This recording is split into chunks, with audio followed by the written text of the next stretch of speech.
Hi, my name's Colin Tebb. I'm chairman of the Essex Historic Military Vehicle Association.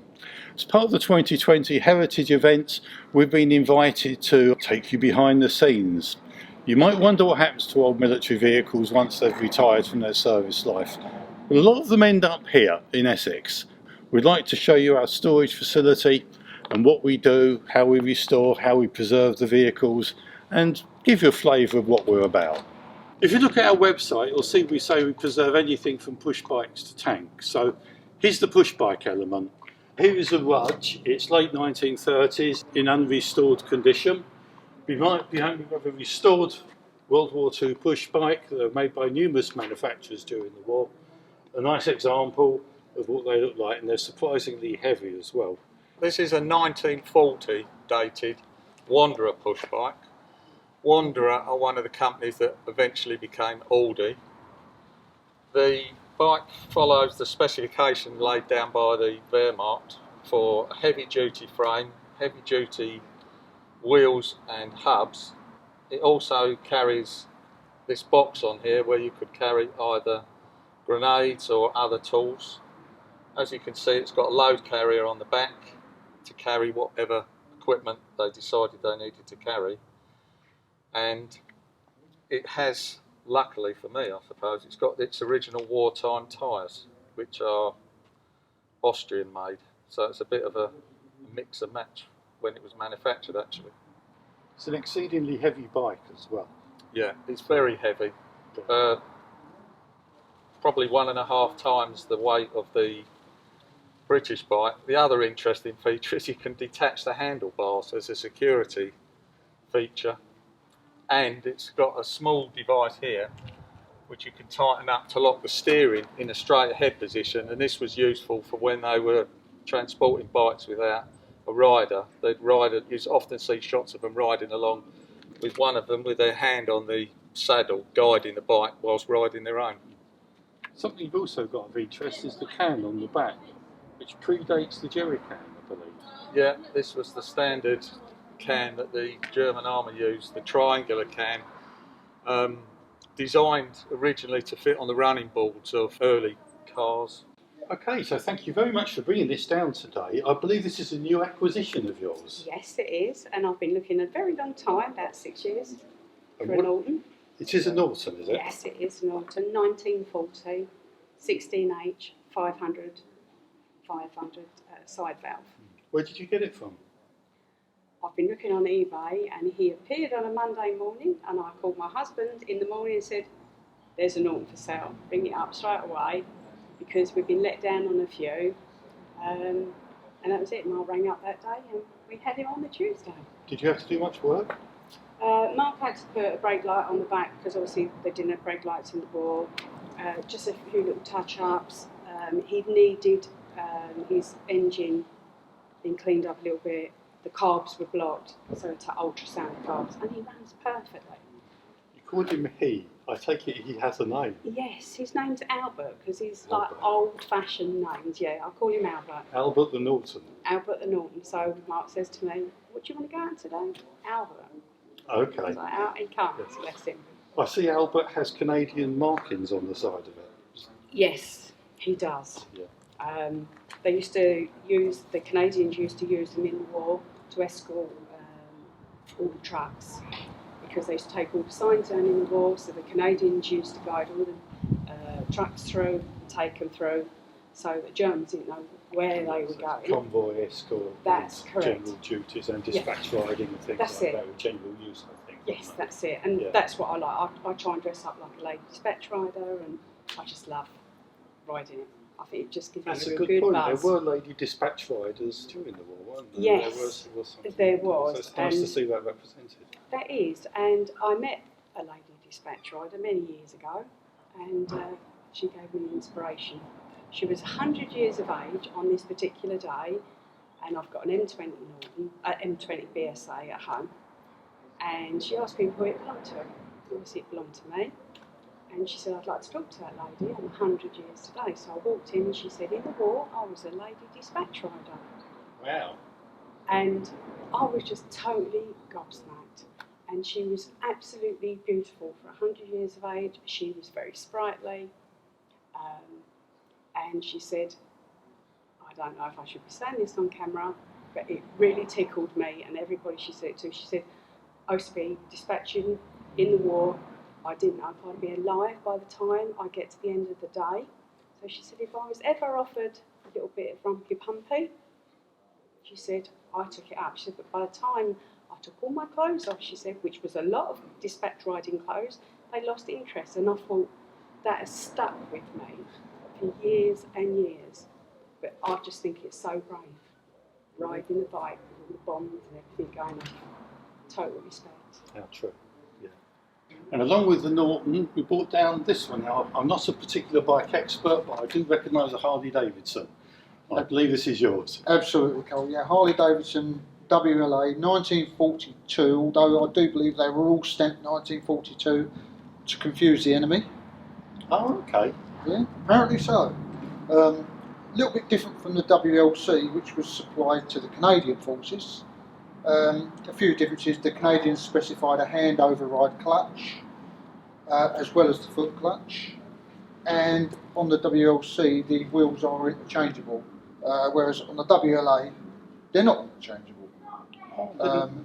But that's basically the only difference. It's more or less the same machine, same engine frame, etc., etc. So if you ordered a spare wheel, you had to identify whether you had a back one or a front one?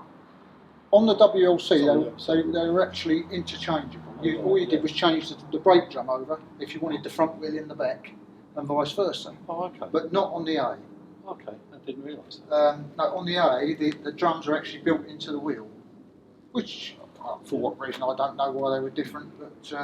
Because this is the bike you see in the films, isn't it? It's whenever you see pictures of wartime American dispatch riders. Exactly. So it was the same uses as the Norton, really. Exactly, yeah. But this is the one, the iconic bike, really, isn't it? I think so, yeah. The iconic American bike, anyway. Yes, I that's mean, right. Yeah. And this one's got all the police equipment on it. I'd like to Including think... the baseball bat. Including the baseball bat, yeah, and the glove, of course, and the ball. Yes. Yeah. But, yeah, I mean, it's got the lights and everything. I'll keep those covered just in case, in case they come on. But, you know, I think it's more or less as it should be, really. I've got to ask, what's this bit here? That's the Is it siren, yours? That's the siren. The police siren. siren, I know the noise well. Yes. which is operated by that. Okay. When the It's quite obviously when you're moving, you can only use it when you're on the move. It's quite a penetrating sound, isn't it? The siren. It's ear splitting. Yes. Yeah, it is really loud. You know, you couldn't fail to hear that coming up behind you. No way. Another thing, post-war with these, a lot were destroyed and cut up, etc. But a lot survived, and they were often stripped off, weren't they, and turned into what would have been the hot rods in the 60s. They call them bombs, and I've actually got one at home. Oh yes, I've seen it. yes. Yeah, that you know, nobody needed one with its military equipment. Yes, I mean, it weighs, you know, sort of over 600 pounds as it is. Yeah, if this fell over, you wouldn't pick it up on your own. I think you'd have a job, and once you get all that military stuff off, it makes them a nice, light, and possibly faster bike. Yeah. I mean, you know, there's armour plate underneath it. There's the rack, which probably weighs 20, 30 pounds, and etc. etc. So there's a lot of stuff on it that people took off. So stripped off, they were sort of the easy rider type bike, weren't they? A lot of people did make those sort of bikes out of them. Yeah, exactly. Yeah. Okay. Well, great. Thanks very much indeed. Oh, you're welcome. Not all of our vehicles in here have been fully restored. Behind me we have a Hillman. It's a staff car. During the war, a lot of civilian vehicles were impressed into military service, and this is typical of the sort of thing we found. This one's probably about a 1970s or 80s restoration, and then has been left a little while, or a number of years, and it's now waiting to be refurbed and restored again. On to now, this is probably the oldest vehicle in the barn. It's a pre-war vehicle, it's a Morris, and it's a Morris C8. Used really very early wartime into the Dunkirk era.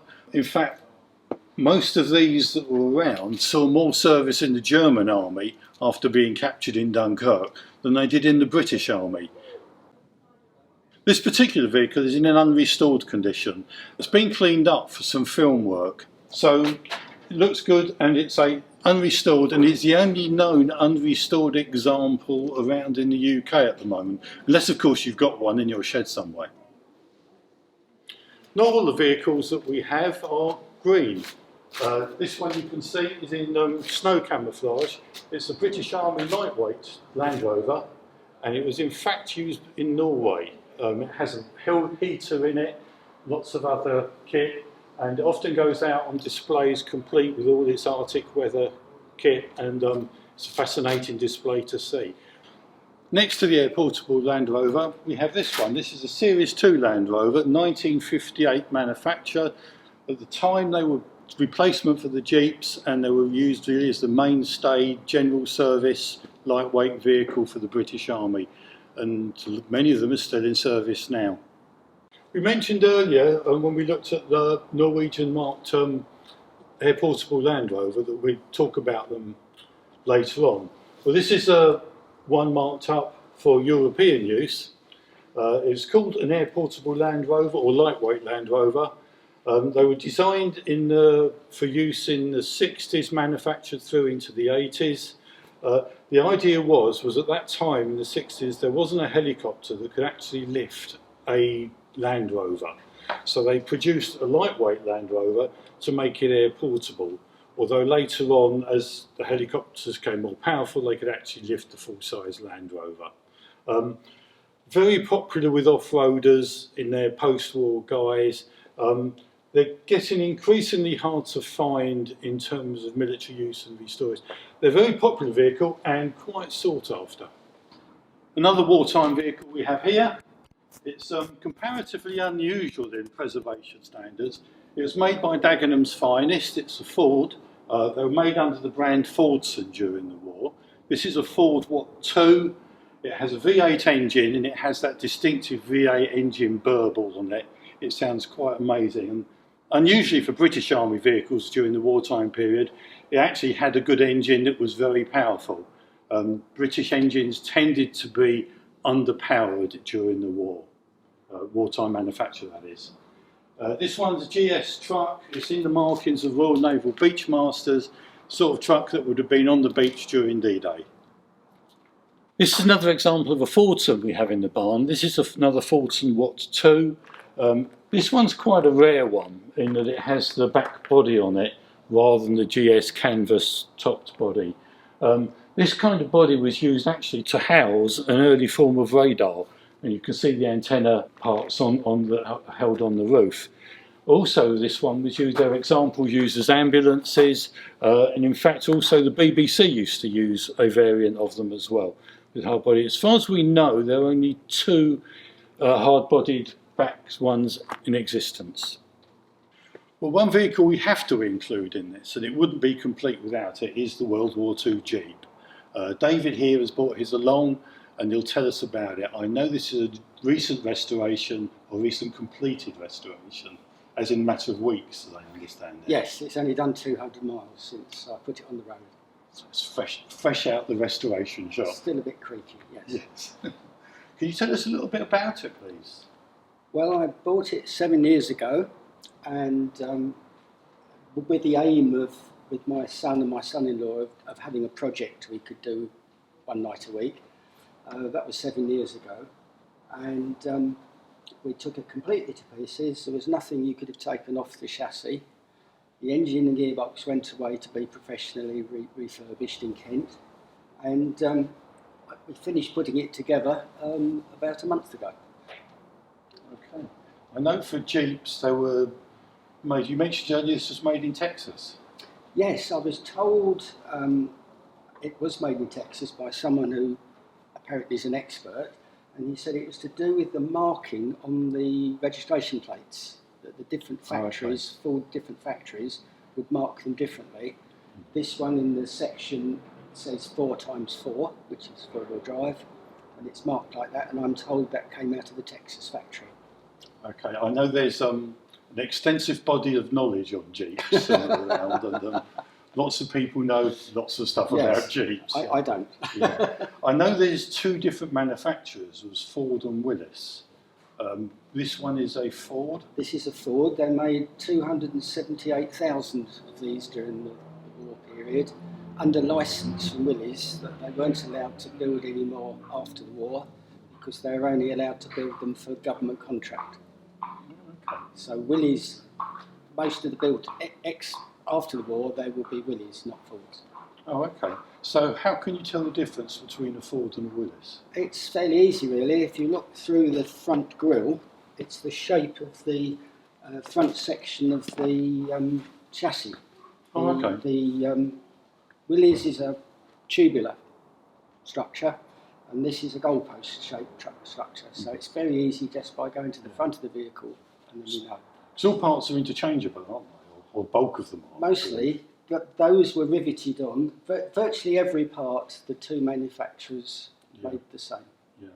I've done a number of vehicle dating activities for the DVLA on Jeeps, and I've seen all manner of variations thereof. There was the Willys, there was the Ford, and there was a version at one time, I believe, where Ford actually supplied chassis to Willys. So you see Willys bodies with Ford chassis on. So I know there's different combinations. And then after the war, Hotchkiss, the French company Hotchkiss, started building them, and they also manufactured quite a lot, up into the 80s, I believe. So there's, and again, unless you know what you're looking at, you don't know really what you've got. So if you like, technically there is such a thing as fake Jeeps around, which is something to be aware of. And if we get new members in the club that are looking at Jeeps, we do recommend they come and talk to us and talk to people that know what they're looking at. And you obviously now fall into that category. You've been through the pain. You haven't looked at it in that respect, no, I haven't. but I've found the manufacturer's number on the chassis, which is where it should be. The business of interchangeability of parts, the air filter has got wing nuts to secure it, and I've got two wing nuts. One is a Ford wing nut and one is a Willys wing nut, and you can tell that by the different manufacturing. Oh, okay. Type. The Ford one apparently was a pressed steel, and the Willys is a cast. Yeah, a lot of Ford ones have an F stamp somewhere on the components. We've got F stamps on the tops of the wings. Certainly yeah, the one on that have. side is visible. That one. I was told by Jeep Parts that was a genuine old Ford wing when I took it into them to show them. Okay. So there's a lot of history here. Yeah, I've dressed it up actually in the style and with the same number as the one my father's brother drove during the war. Oh, really? And I've taken the number from an old photograph of him with his Jeep just before they went across the Rhine in 1944. So you've modelled it on an actual Jeep? I've modelled it on the Jeep as regards to number, little odd bits and pieces. My uncle's that's the mountain division. Sign, yeah, the 52nd Lowland, because Uncle didn't want to wear a kilt. Okay, hence the reason the blue shield with the white cross, same as the badge on the outfit. And it's Royal Army Service Corps. Mm-hmm.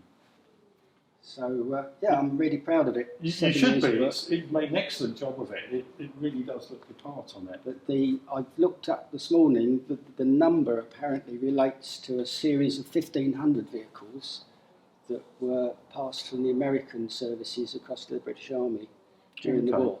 So my guess is they were probably imported in a ship after D-Day as replacement vehicles. Yeah, because they did get through quite a lot of them. Yeah. We're going on to something a bit bigger now. Behind me we have two AEC matadors. Peter here knows a lot more about matadors than I do, so I'll let Peter take you through those. The vehicle on my right is a 1942 AC Matador and is in the form of a medium artillery tractor. This would have towed either the 5.5 medium gun or a 3.7 heavy anti-aircraft gun. It's painted in the camouflage of the D-Day invasions, which is called Mickey Mouse because of the shapes which look a bit like the ears of Mickey Mouse. Of note on here are the 2-gallon water cans. These were the standard cans before the German jerry can was adopted by the British, and they were the ones who called it the jerry can. Also of note is the plate below the driver's windscreen. This was for the detection of gas and was painted with a special paint which would change colour to alert the driver to put his gas mask on. It's fitted with the standard War Department blackout headlight, which, as you can imagine, were pretty poor for driving. And it's also fitted with the standard War Department tow hook at the front. So it could tow from the front or the back? It could tow from the front or the back, but also this made it a lot easier to put the gun into position. If you had a 3.7 heavy anti-aircraft gun, which you needed to place, weighing 9.5 tonnes, although you had a crew of 10 in the Matador, it was a lot easier to let the tractor do the work and push the gun into position. So the crew sat in here? The crew compartment was in the back, where there are 2 rows of seats to take the crew. The remainder of the back of the tractor would have been loaded with ammunition, generally up to the height of the sides.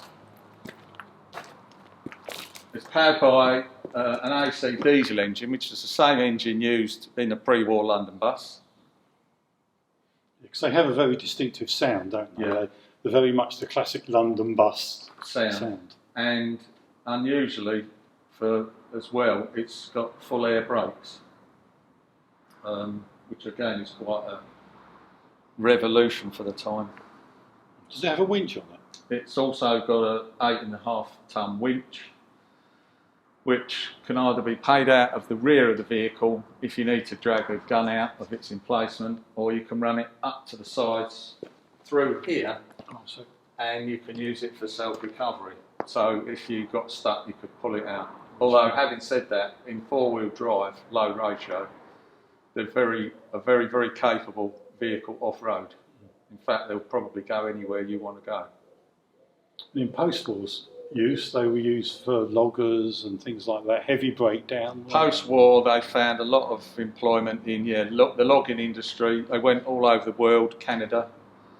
Recovery vehicles, a lot of them were converted into breakdown vehicles for recovery, and had a hard life, and that's one of the reasons that a lot of them have not survived, really. I mean, this particular vehicle was still being used by the British Army up to 1965.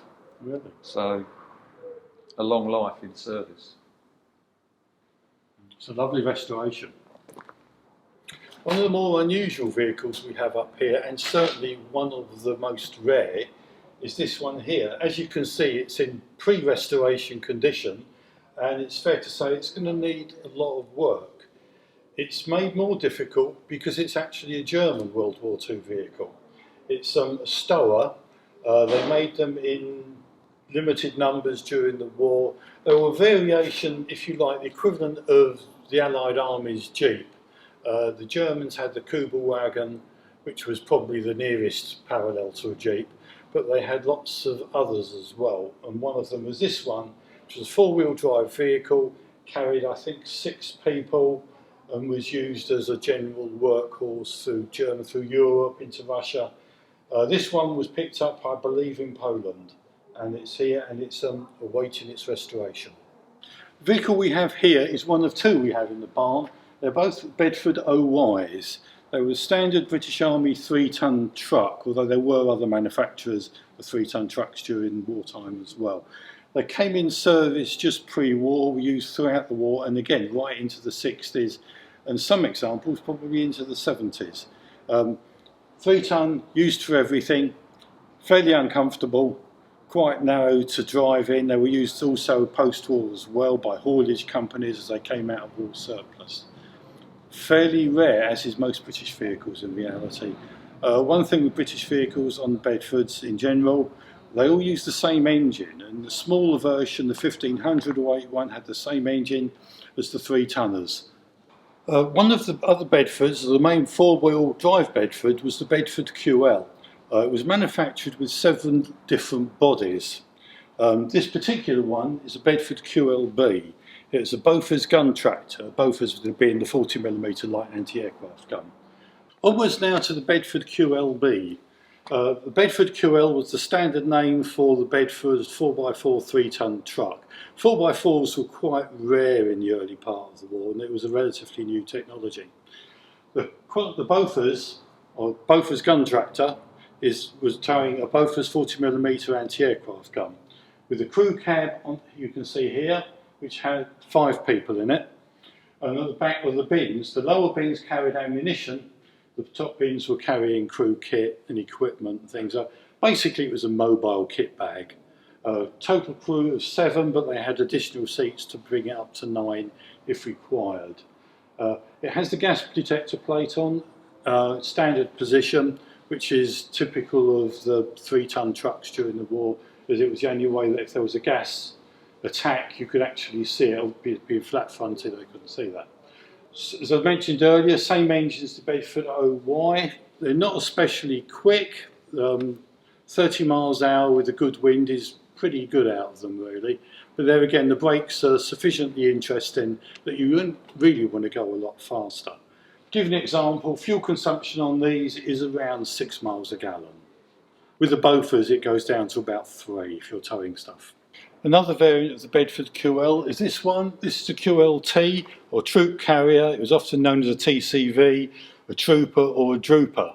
It got the name drooper because of an extension on the back of the chassis.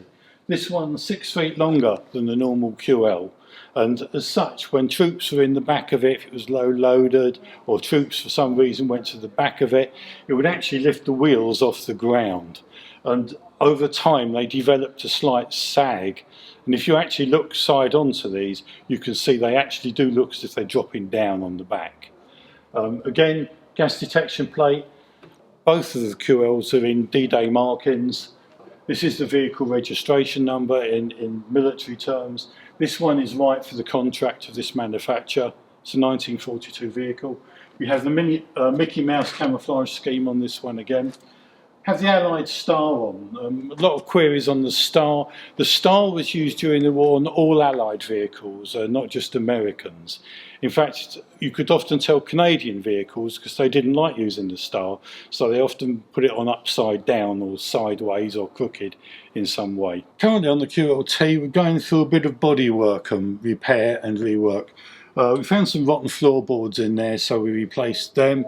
In doing the replacement of the floorboards, we had some problems with the doors and have had to replace some panels in it, and we're working on it. It's a typical example of what would be a small, easy job turning into a big, difficult job. And there's a lot more we've got to do now to work it on and blend it in. It's probably going to need a repaint as well. But we have learned a lot about the vehicle. We've learned about different manufacturers. As a matter of general interest, although it's a Bedford truck, the body is actually made by Austin. And we have the manuals and the documentation to show that.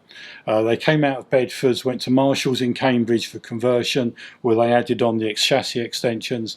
Then they went to Austin, who then put the Austin body on it.